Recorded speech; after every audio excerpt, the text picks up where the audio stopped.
Hello.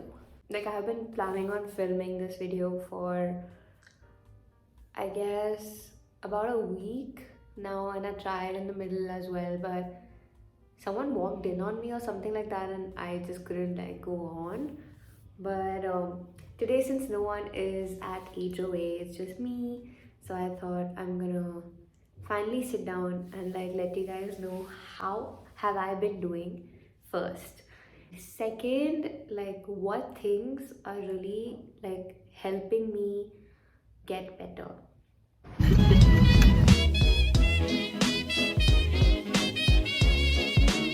By the way, I have my green tea here. This is something that I have like included in my routine now. So I have at least 2 glasses of green tea every day.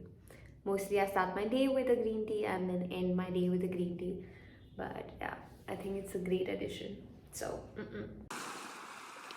okay, to start off, I am doing better than how I was doing 3 months back. Or honestly, I am glad I'm doing better than yesterday. Letting myself feel things when I need to, cry when I need to, talk when I want to, and mostly trying to keep myself occupied and just be productive, do things that genuinely make me happy. Well, yeah, that's what I've been doing, and that's what I've been feeling better.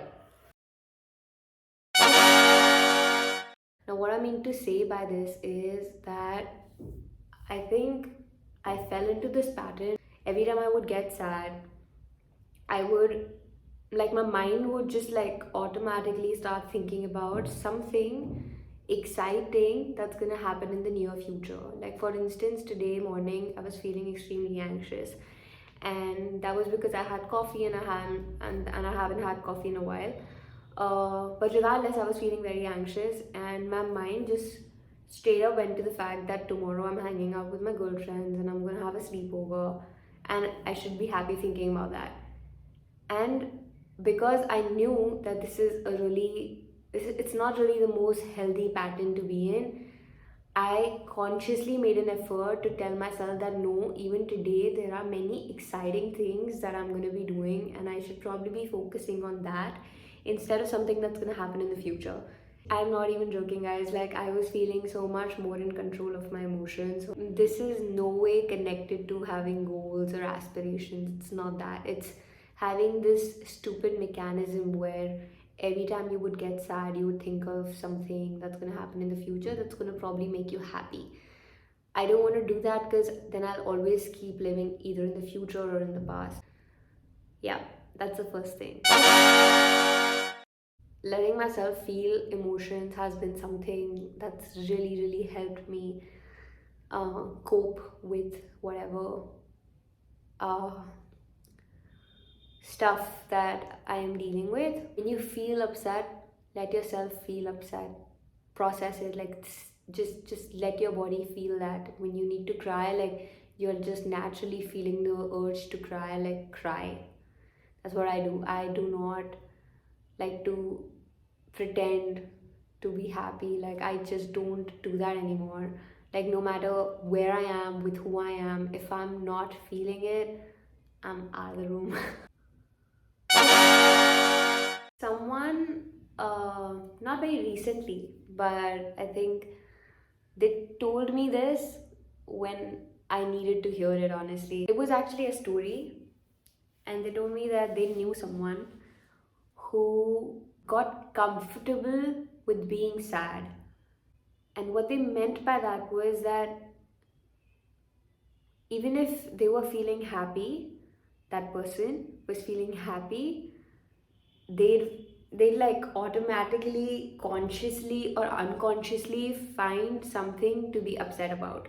I felt like, yeah, like I am probably getting into that pattern and probably making myself feel comfortable with sadness, and I hated that. I got so scared because it's such a tricky place to be in. Like, you do not know that you are actually putting yourself through that. Ever since then, like, I have been trying to not intentionally make myself feel sad.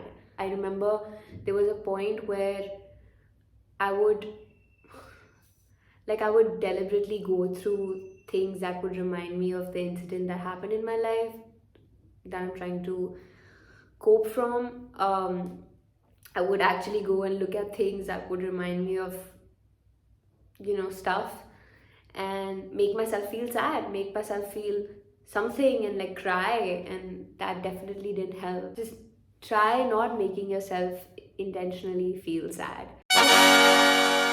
Honestly, this really helps me, not gonna lie. I love talking about my things. I've always been that person who would communicate what I'm feeling. Like I would never hide it. Like the tiniest thing, if something upsets me, I would tell that person. I will not keep it just to myself and like deal with it.